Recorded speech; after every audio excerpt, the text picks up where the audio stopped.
Welcome to Amra's Armchair Anecdotes. I'm Amra Pajalich, writer, teacher and storyteller. Pull up a chair and let's dive into stories about writing, life and lessons learned, sharing wisdom from my armchair to yours. You can find the episode show notes, your free episode handouts and my how-to guides at amrapajalich.com/podcast. And now it's time to dive in. Today on the podcast, I'm speaking with Warren Rankine, author of 15 Feet Tall, a memoir written by a Ngarrindjeri man exploring childhood abandonment, foster care, trauma, identity survival, and what it means to rebuild a life after growing up without stability. What fascinated me about Warren's story isn't just the memoir itself, but the way he's approached authorship. He's not coming from a literary or academic background. He built a business first, then turned to storytelling, and has approached publishing with a really direct entrepreneurial mindset. So today we're talking about writing trauma honestly without becoming trapped by it, the emotional cost of memoir, masculinity and vulnerability, and the realities of marketing and direct selling your own story in a crowded publishing landscape. Welcome, Warren. Hello, Amra. So we met at Book Fair first and then Clunes and had just the most wonderful chats, and I learnt so much from you about direct selling. So I'm really excited to talk to you about the memoir, but also all the lessons that you've got about the approach that you have taken in terms of getting your book out there. But first I wanted to sort of talk about your decision to tell the story and why did you decide it had to become a book and your writing journey? Well, that goes back 10 years. So that goes back to, being on a plane on an overseas trip and with Melissa, my partner, my long-term partner, sitting next to me, and me opening up my iPad and just scribbling away or typing away, and she looked over and said, "What are you doing?" And I said, "Well, I think I'm going to write a book." And she kind of looked at me and giggled and said, "Of course you are." And that's been a common response for 30 years with Melissa, with anything I do. But probably the thing that she understood and understands implicitly is that when I decide to do something, I go and do it. And so I decided 10 years ago that I thought that I'd lived a life that was a little bit different and was a little bit unique, and that had sort of drawn apparent on me more and more as I'd sort of gotten older. And I thought, well, let's just start to put this down. I never really did it with any kind of focused intent. I kind of, went along and, probably plane trips were the thing. I'd have an hour or 2 hours and sitting there idly, and it was a way of me being able to sort of while the time away. And that happened sporadically for the best part of the next 7 or 8 years. I think what I was struck by was what you said, realising that your story was not, that's unusual, you've got something to say. I remember going through that myself, where as you become an adult and you talk to more people, you kind of have that moment where you look back in your childhood and you're like, that's different. That's unusual, is it? And you sort of start thinking, oh, maybe there's something there and writing that story. Did you find the process of writing, for me, it was very cathartic and it really helped me process a lot of things? Not initially, because the reality of writing, I wouldn't even say it was a passion project because I wasn't that passionate about it. It was just an occasional thing that I would do. And I think I started writing at around 40, 41, and I'm now 54 on Friday. And so, the reality of that first 7 or 8 years was literally just idle time. And so it wasn't really, I had this active thought process where I was thinking this is good for me or I'm getting something out of this, because at that point it was just a loose concept on an iPad. It wasn't really until I put it down and I left it alone for a couple of years. And there were reasons why I left it alone, and that was because I thought to myself, who writes a memoir at 48?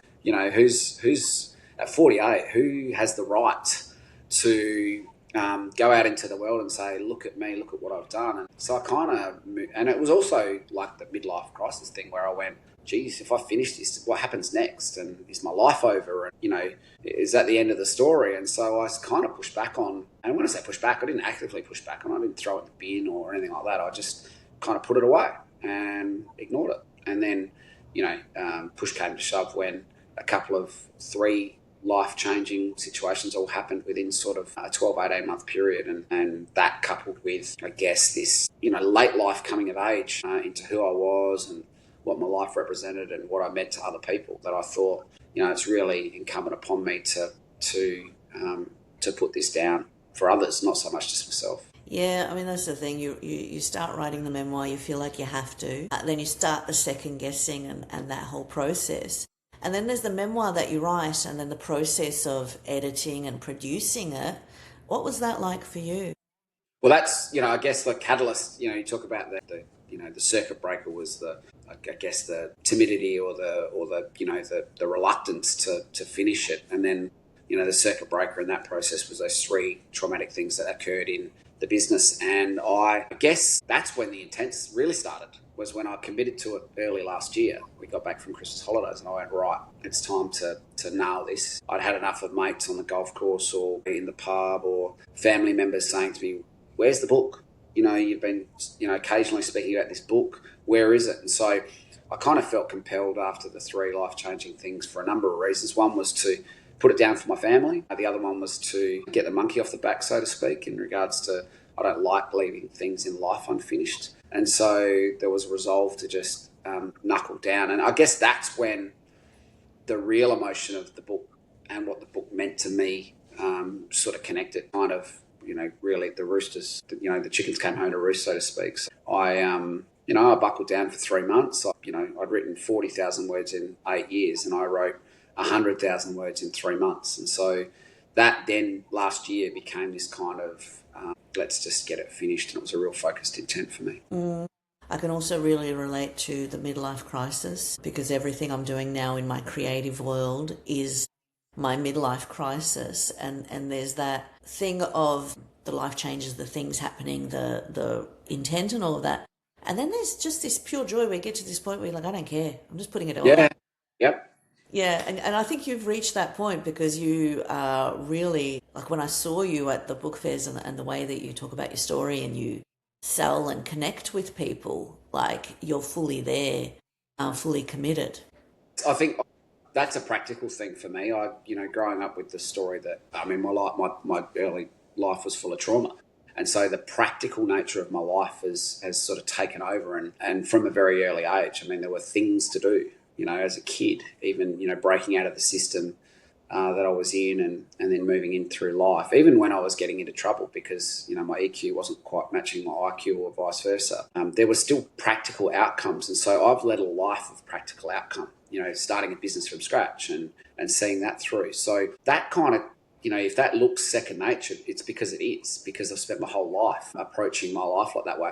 And I guess the balancing part of that is that while I'm doing things, I'm not having to emotionally get involved in all the trauma.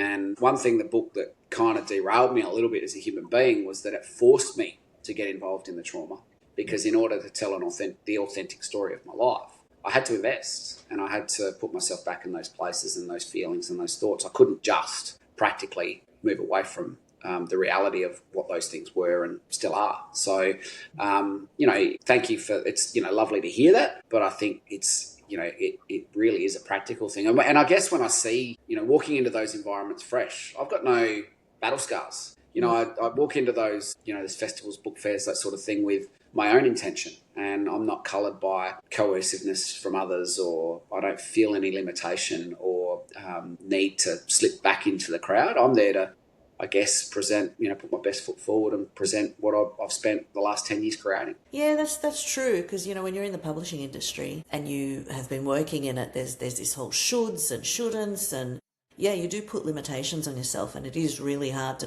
that's something that I've gone through, and I think I've reached the other side, but yeah, it does take a while. So those are the benefits, in a sense, of you just focusing on the story, focusing on telling what is important to you and just getting it out there. I wanted to ask about, how do you mediate your identity as an Indigenous man? That's a really interesting question. It's something that, whilst a lot of the book has been wrote, how would you put it, subconsciously, if you like, I've had to put a conscious effort into what that means in the book and what that means to the people around me, and not only to the people around me, but to the potential audience of the book. So, people that might pick the book up and and make their own judgments and assumptions on what my intentions are, what my purpose is, what my character is, what my true ancestry is, all those things. It's been a delicate kind of thought process, and one that I'm very respectful of. I'm certainly not. Whilst my book is, originates as an Aboriginal story by an Aboriginal man, it's not a fully Aboriginal story. There are many other elements to my book that make it not just about my Indigenous heritage lack of connection to that. So, I was very conscious to make sure that I didn't put myself in places or put the book in places that would offend or that people could misinterpret my intentions with the outcome of the book. Yeah, I can relate to that too in terms of my novel being about a massacre, a genocide that happened in my community, but I'm not actually a survivor. I'm coming through it from research. And so when there are the remembrances, I don't feel comfortable promoting my book during that time because it just feels too commercial and too crass. Yeah, so it's something to mediate. Well, I think integrity is like everything in life. And so, at the end of the day, your responsibility is first to yourself and your family. And if you're feeling that organically, then I guess that's the right call. Instinctively, we're all led instinctively. And if your instincts are tied to your values, then, 1 + 1 is 2, right? So, I don't think it's unreasonable at all to have these boundaries in place where you are governed by other people because, not everybody is going to see your intent the way that you mean it. And whilst your obligation is to yourself and your family first, you do have an obligation to society to make sure that you are placing yourself within society in the right context. Now, this is something I grappled with myself, so I'm interested to hear your perspective. How do you write honestly about family without turning the book into revenge?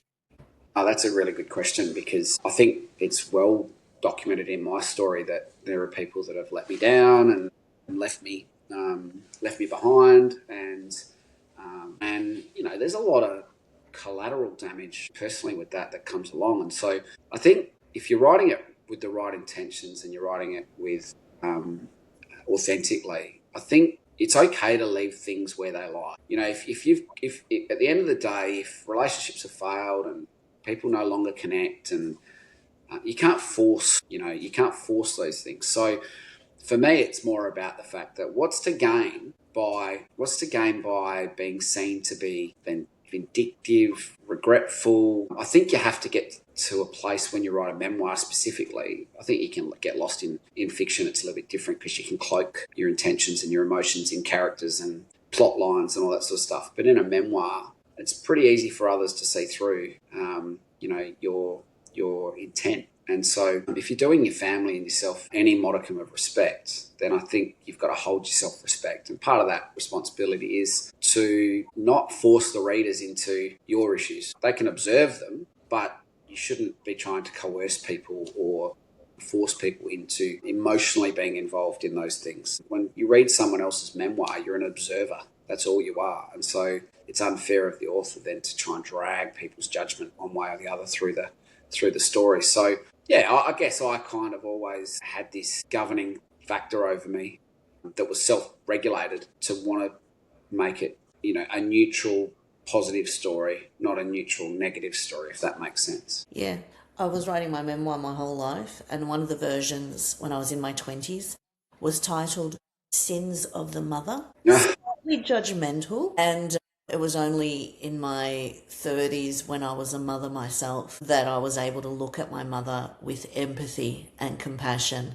and see her perspective. Whereas up until then, I was always just viewing it as the child and just from that lens of betrayal. Well, and it's a reactionary position too, because what you're doing is you're using the privilege of being able to put it into writing for your own reasons. And I think it's a bit like the email you should never send. You write that initial email and you draft it and you sleep on it and you wait till the next day. Well, memoirs are a little bit more, I guess, they take a lot longer to kind of evolve. So you've got that opportunity in a memoir when you go through the editing process to actually be objective. So you write it subjectively, sure, but then you must be objective when you edit it because And you know, like anything, it doesn't read back always the way you wrote it or intended to write it. So that editing process is a really good fail-safe for people, and I guess a get-out-of-jail card. You know, if you feel like you've been in a bad place when you've written that body of text, and then you go back to it a year later or 6 months later or however long the period is,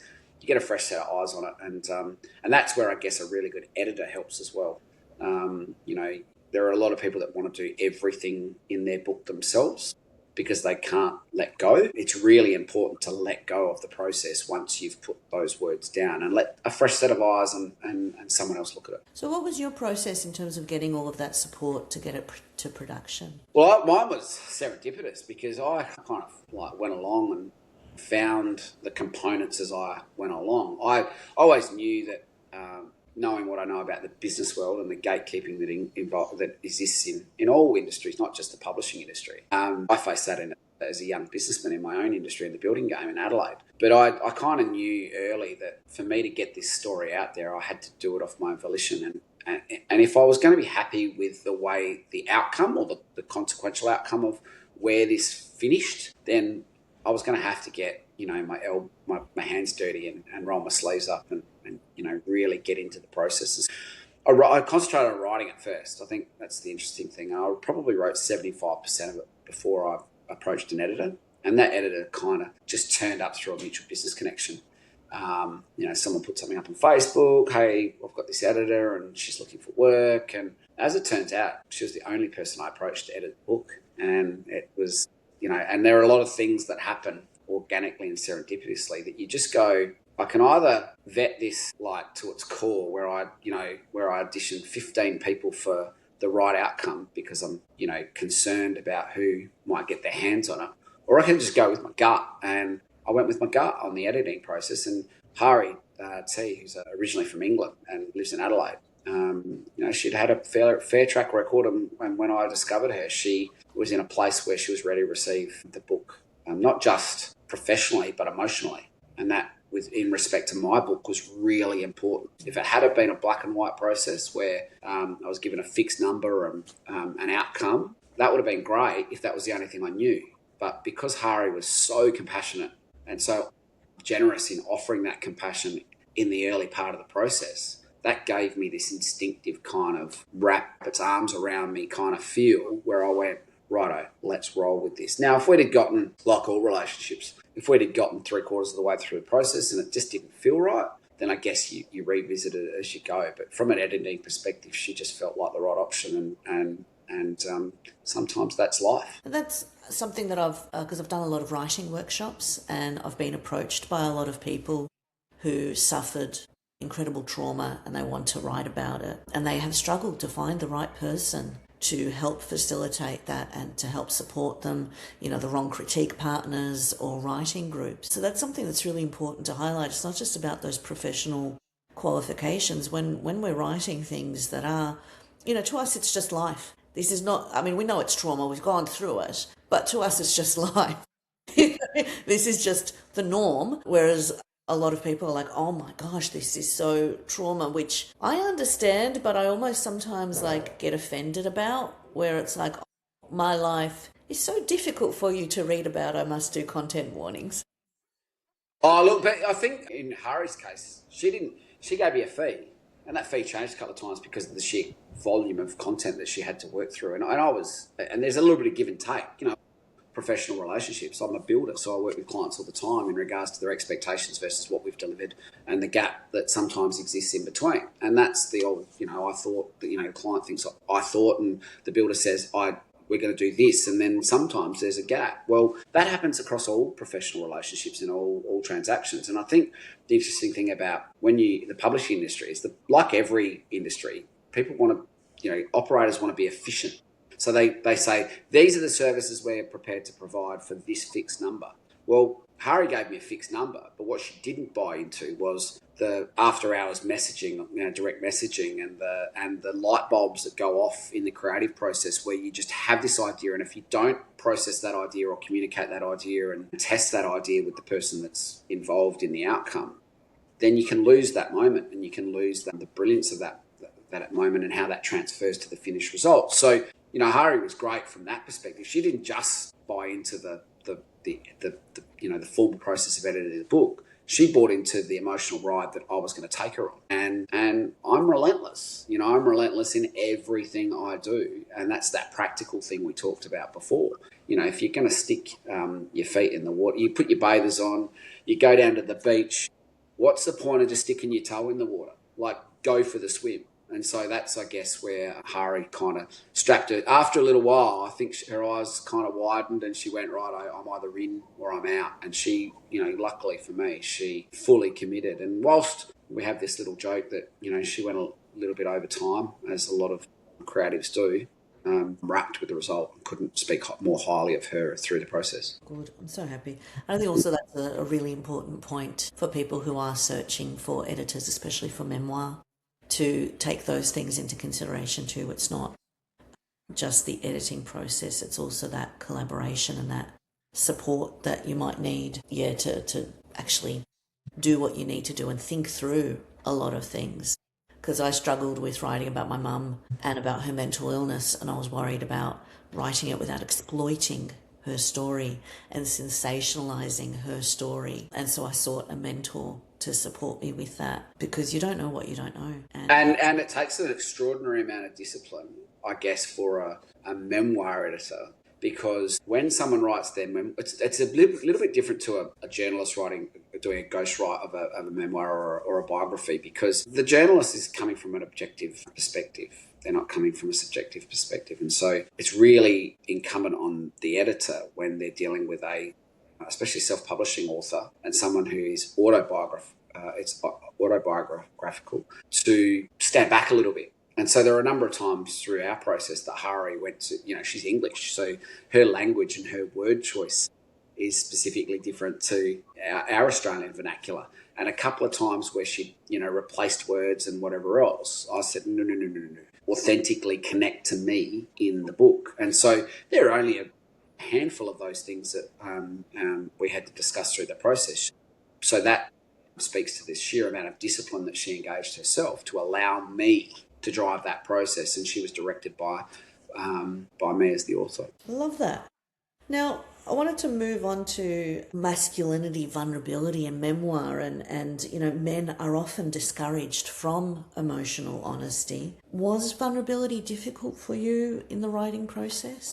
Not in the writing process. I've got a 500-page file that was out of my hands before my life even started. So when I say out of, it wasn't 500 pages the whole way through my life, but that document started. And I think that's the interesting thing about the back cover of the book, where you've got my institutionalised file number, which is also tattooed on my calf now. And that is that I was given this identity before I chose it. And so I had known no different. So the vulnerability in living this life became, again, practical. It didn't become an emotional decision for me. It was a practical reality for me. And so the vulnerability has really only come post-release, because all of these new experiences, for any human being in any field across the planet, that's where your vulnerability comes from, is having the courage to put yourself in places that others might go, oh, but that's not the person we knew 10 years ago, or that's not the person. So, me popping up on podcasts, radio interviews, book launches, in conversation events. I've got a couple this week that are significant, with Reconciliation Week tomorrow and the History Month in South Australia on Friday. And those things are the things that bring out the vulnerability, because they force you into places you're not comfortable with. I think that's true whenever you start something, because, my midlife crisis in terms of my publishing and podcast, and when you're doing something new, it is so uncomfortable. Like you literally want to rip your own skin off and just be anywhere but doing that thing. And it's about keep doing it and keep, learning and improving, and slowly it becomes comfortable. But that's the process of learning. That's the process of opening yourself up to new experiences. Unfortunately, you can't get to that joy thing or to that point of things being normal for you until you go through that whole uncomfortable process. Well, there's thousands of podcasts now. There are people all over the world now that it started in books, self-help books, and a lot of sales psychology books. I started reading these things when I was in my late teens, early 20s. And so all this information is not new. It's been around forever. It's just that now our forms of communication are are so much more direct and so much more accessible. So you can find this information everywhere. And, essentially what you just described is just growth. It's just growth. Yes. That's all it is. And as human beings, if you're not growing and life's standing still, well, that's okay for some, but for most of us, evolution doesn't work that way. So, getting down to the micro of each individual on the planet, it doesn't work for us either as individuals. I guess this is realization that when you do new things, uncomfortability is just, it's a given. Like it's you can't know what you don't know. You can't have experience in doing the things you haven't done yet. So all those things bring with it, I think, excitement in the uncomfortability rather than apprehension. And I just also wanted to ask, have men responded differently to the memoir than women when you've interacted with readers who have read it and contacted you? Yeah, that's a great question, actually, because, with all the data analytics that you can now apply to your social feeds and all the rest of it, I've been in sales for, 35 years. And so data and analytics are my thing. And I do take particular interest in, especially when you've got something physical, it's a physical object and you can measure really easily. It's not a feeling, it's a cold hard reality. And so, yeah, it's about a 2/3 response from women over men. But I think the wonderful thing about men's health in general now is that men are feeling more comfortable in seeking out help. They're more comfortable in communicating to other men what they're learning and what they're going through. And I think that is naturally bringing with it an openness to acknowledge other people's stories. And so, you take Luke Bateman, the book guy on Instagram, who was, I think he was on I'm a Celebrity, Get Me Out of Here or something like that a little while ago.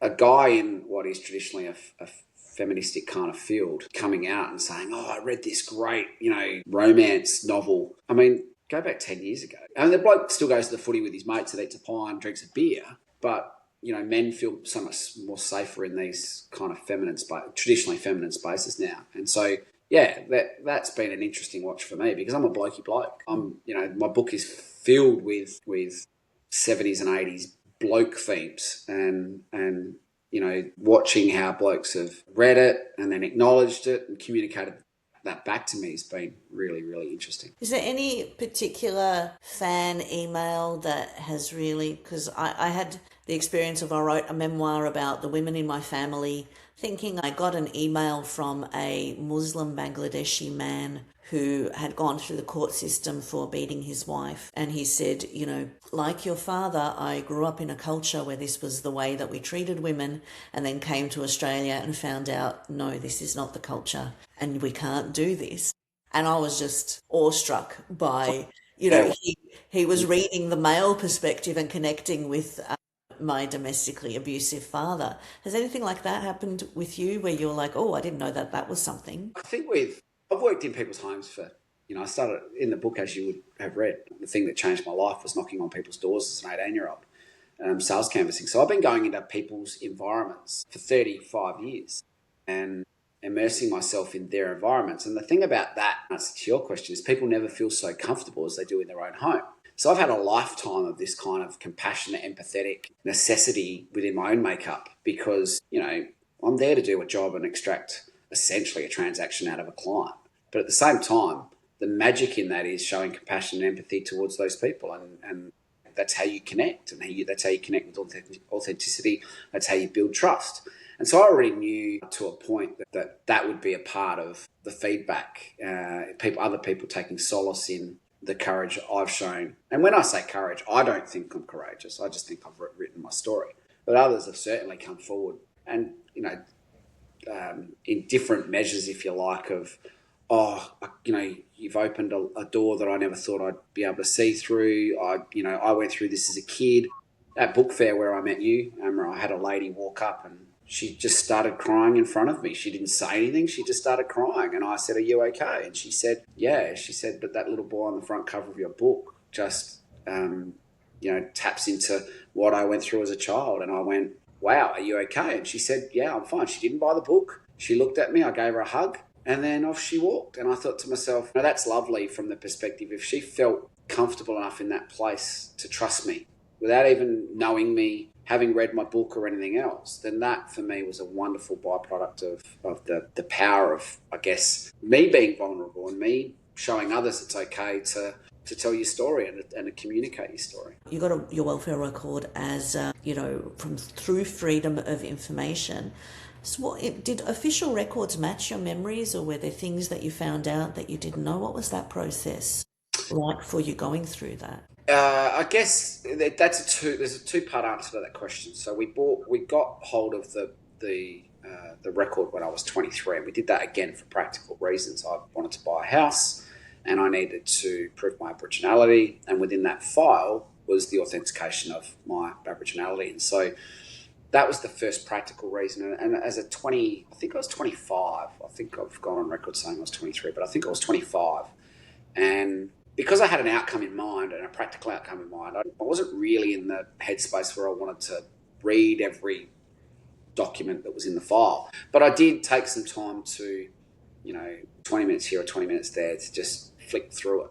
And there were some things that I learned that I won't spoil the book, because there's a particular anecdote in the book which will confront and surprise a lot of people about what I read in that file for the first time. So in answer to your question, yes, there were things that were recorded that were completely different to what I was told or I was led to believe as a child. They were just the facts. And then the added layer on top of that is that, yes, there are a lot of things that I recall differently or slightly differently, and not all just about where I was or what I was doing, but how I felt emotionally. So, yes, absolutely. And then fast forward 25, 30 years where we produced the book, and it was incumbent of me last year, as we got to the editing stage, to essentially catalogue that file and make sure that everything in the book that I was saying was as factually correct as it could be, to make sure that I wasn't misrepresenting myself or misrepresenting others. And I think that's so there are a lot of things that I've had to calibrate, if you like,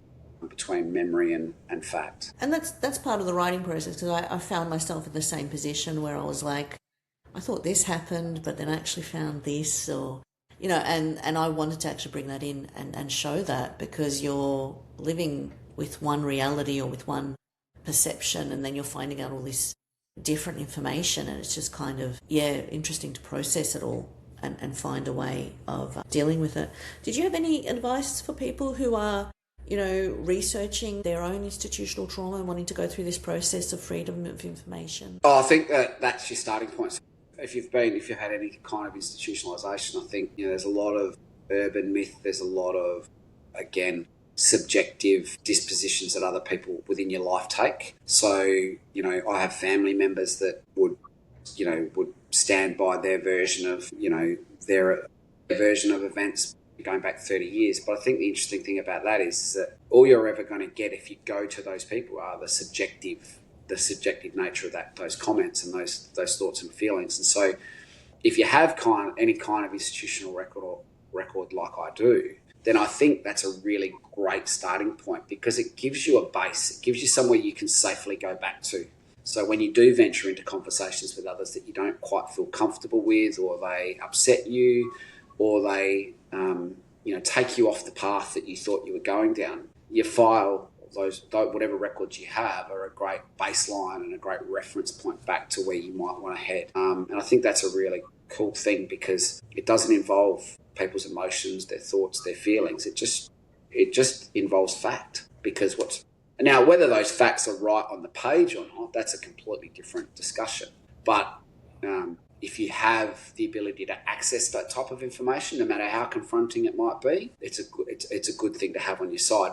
But I say that knowing that my life isn't half as traumatic as some of the people that might have these things at their disposal, and it might not serve them psychologically to go back to those things from a health and wellbeing perspective. There are a lot of people in society that go through far more shocking things than I went through as a child, even as adults. And I think it's incumbent to make sure that we're not blindly just directing people back to sources of grief and places where they might descend from emotionally and from a mental health perspective. Yeah, because it does. I had to go into counselling when I was writing my memoir. It took 5 years, and there was a lot, because you do go through so many things. So a lot of writers are uncomfortable selling themselves, but you weren't, you were kind of talking about. And I think the other thing that a lot of writers struggle with, I know it's something that I struggled with, which you sort of said earlier, is that we write and it's this creative, beautiful experience, but at the end of the day, we're selling something tangible, as you said, which is the book. And so a lot of people find it really hard to separate the product from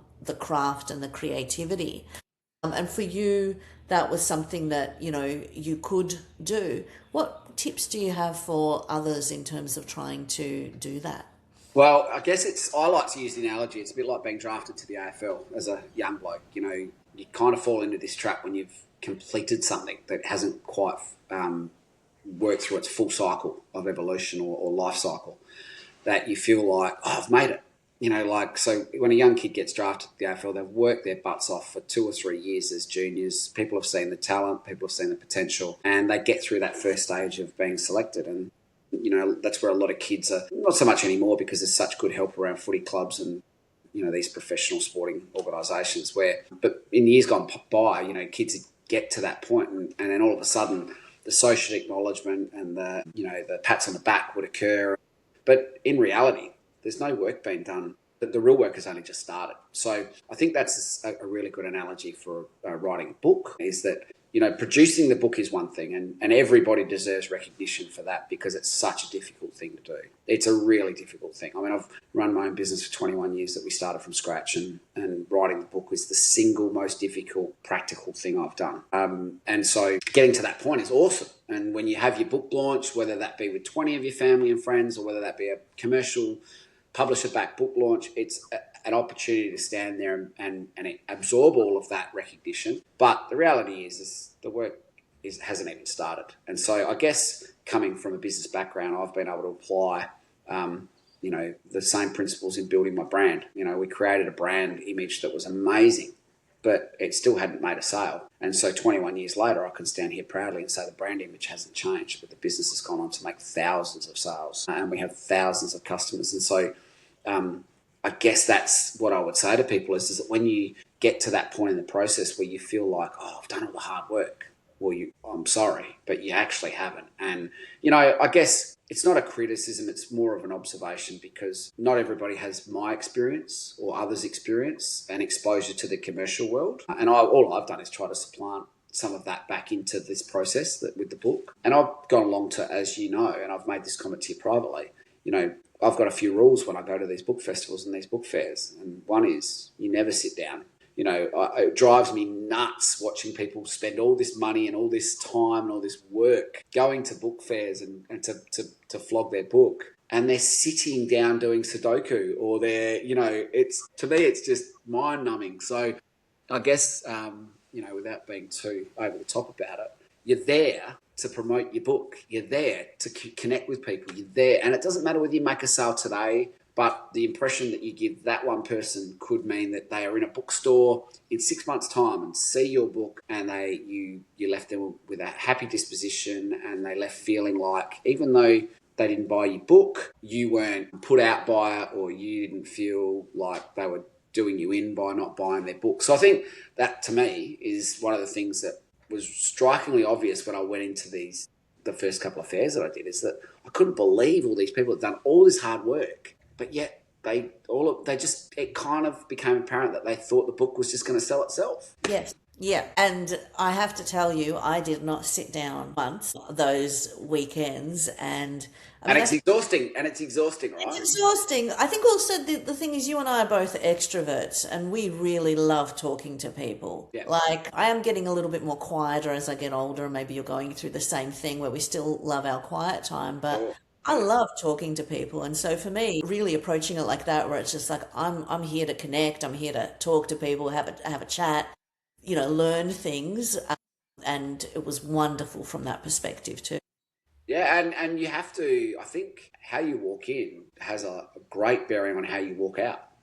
And, I say this humbly, but to have a few of you, tried and trusted festival goers walk up to me and say, we can feel your energy and we can see, I was like, well, that's reinforcement because I don't know what I'm doing. I just walked in, with a table and a bunch of books and then the rest is up to you, right? So to have that, in one sense, I kind of feel a little embarrassed on a couple of occasions. It's that whole thing where you look across your shoulder and see, oh, that guy's selling a few books, but why aren't I selling a few books, and vice versa? And so, but at the end of the day, you're there for a purpose. And I would say to anyone that's got through the really difficult task of publishing your book, get to work. So you've been doing, we met during the book fair circuit. You've also been connecting with bookstores and getting your books into bookstores. What's been your strategy? How have you been doing that? I think direct communication. I guess I've got a sales canvassing background, so picking the phone up and engaging with someone. You've got 30 seconds, by the way. When you pick up a bookstore's phone number and they pick up on the other end of the line, you got to remember that they're in an active shop environment, and they're going to pass you on to somebody, or they're going to take a minute to listen to you, but you won't get much more time than that. So it's really, really important that you're succinct. I guess you're on point. But also you're warm. You have to be warm, and if people, and not take things personally. If people say I'm too busy, or can you call back, or I'm sorry, but we're not taking any self-published authors at the moment, or any of those things, then you just have to see that it's a number.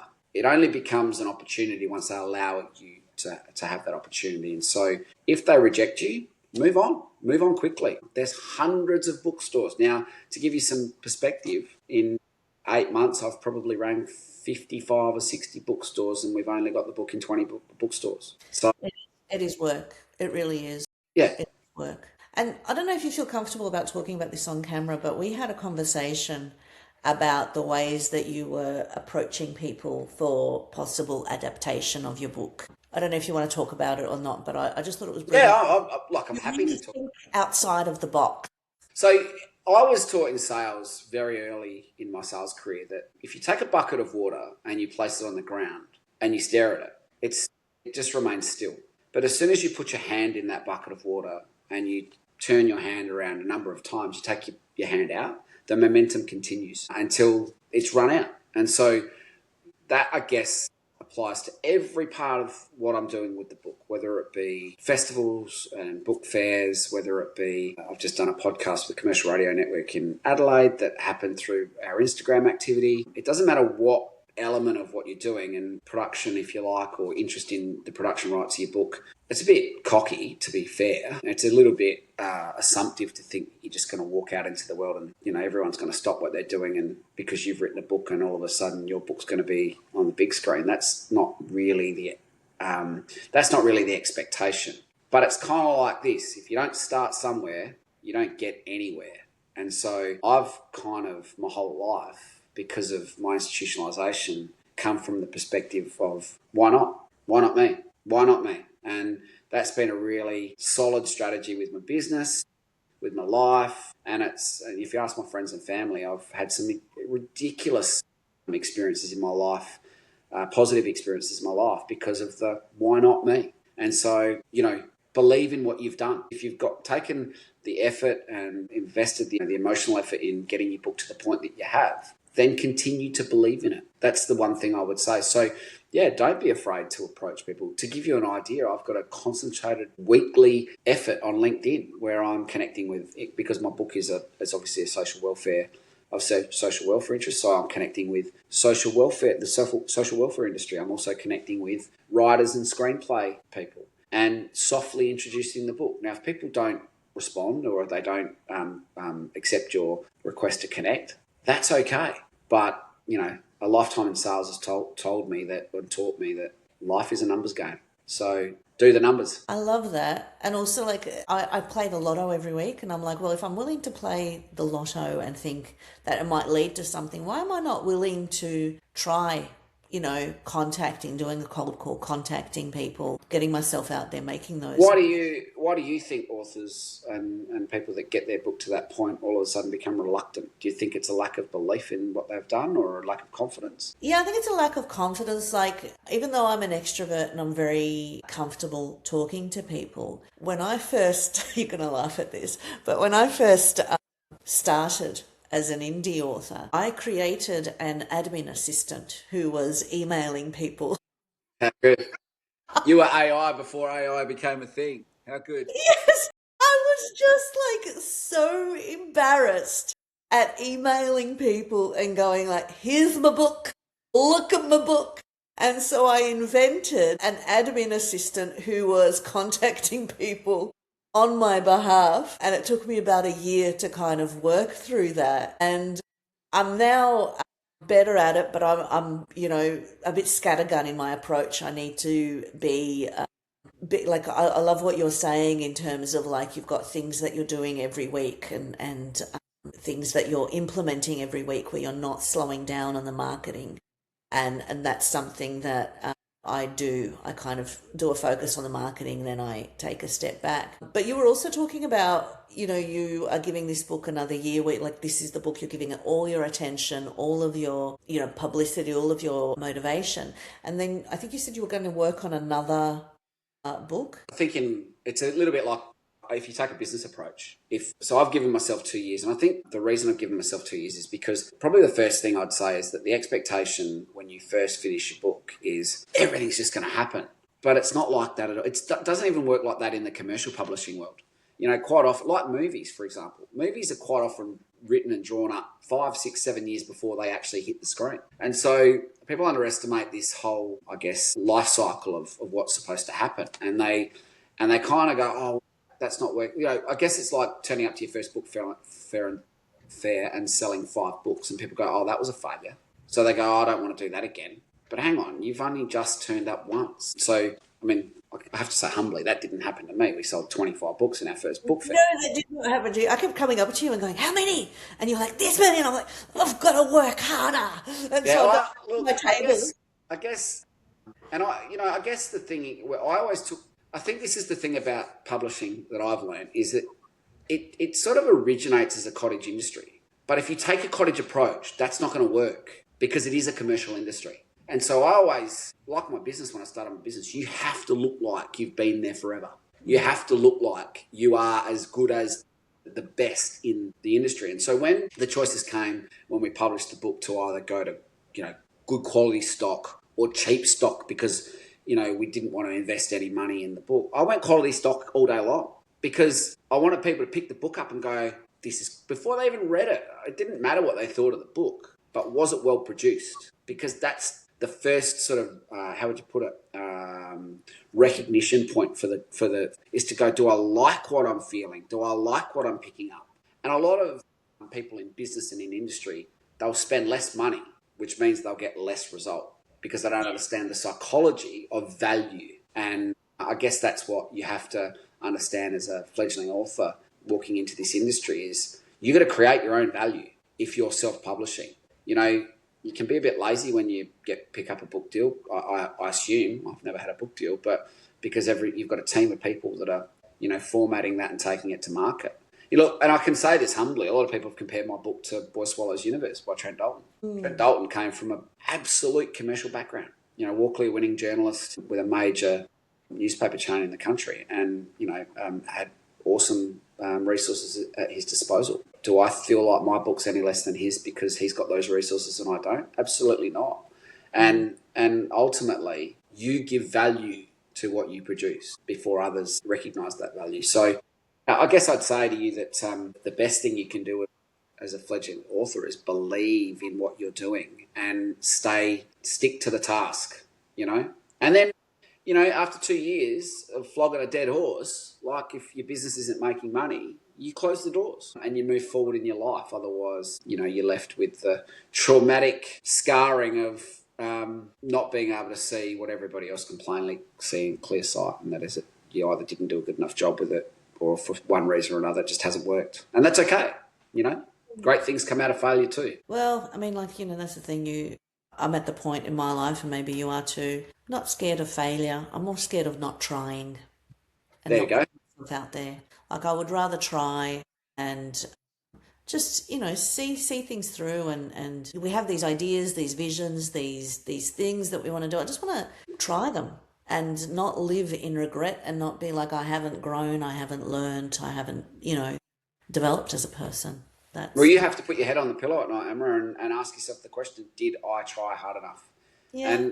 And ultimately, whether it works, it doesn't. Whether it wins awards, it doesn't win awards. Whether you get asked to speak at functions or you don't. Whether it sells 5,000 copies or 500 copies, ultimately the only person that is left with the feeling of what you did or what you didn't do is you. That's it. Yeah. Well, I really want to thank you so much. You are such an inspiration. I Thank met you and I was just like this person. You have like a light in you, and it's just such a joy connecting with you and feeling your energy. And just, it's been so good to learn from you. And I'm walking away and I'm like, I need to make a little every week. What are my little tasks that I need to do? And can you just hold up a copy of the book? certainly can. Screen, and so we can just see it. So it's 15 feet tall, and we've got a photo of you. How old are you in that photo? I think that's I'm 6 years old there, and I guess the reason we selected this photo was because if you really look at this little boy, he looks full of joy, with a big smile on his face, and he's reasonably well dressed. But that hides the reality. If you really pay close attention to the haircut, it's horrendous, and it does speak to I guess the boy inside the boy, so to speak. What you see is not what is really going on with that little boy. So. And I must say the image and the cover's been really, really well received. We're really pleased with how it's and it's captivated people. So we're wrapped with. And also just the title. There was a story behind the title. Yeah, and I'm not going to give that away because that's in the first line of the book, Amra, as you know. But it does. People seem to think that the book being a memoir of overcoming abandonment and institutionalisation and childhood trauma is me getting to this place of feeling 15 feet tall. Well, that's not the case at all. It really does speak to, it's the opening line of the book, and it does speak to a physical circumstance I found myself in and the things that were around me at the time. And it's been really well received as a really powerful opening to the book, given that there's a photograph of the very thing that we talk about adjacent to it. Lovely. Well, thank you so much for being a part of this interview and for sharing so much of your wisdom and knowledge. It's been lovely getting to know you. Thanks, Amra. I really appreciate it. Thank you. Thank you. Thank you for tuning in to Amra's Armchair Anecdotes. If you enjoyed today's episode, don't forget to subscribe and follow for more insights, stories and inspiration. From my armchair to yours, remember, every story begins with a single word.